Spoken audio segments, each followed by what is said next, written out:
Ang glass walkway sa Batangas City tampok sa Amazing Earth mamayang gabi sa GMA. Samantala, bibida si Miguel Tan Felix sa bagong drama action series na Mga Batang Riles. Narito ang report ni Hazel Alviar.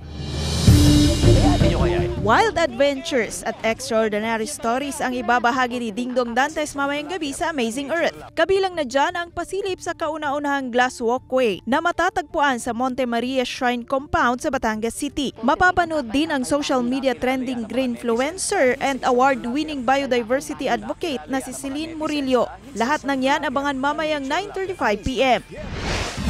May panibagong aabangan ang mga fans ng Sparkle star na si Miguel Tan Felix. Nakatakda kasing bumida sa bagong drama action series ng Mga Batang Riles ang aktor kasama sina Kokoy De Santos, Rahil Birria at Antonio Vinzon. Abangan ang Mga Batang Riles sa GMA Prime.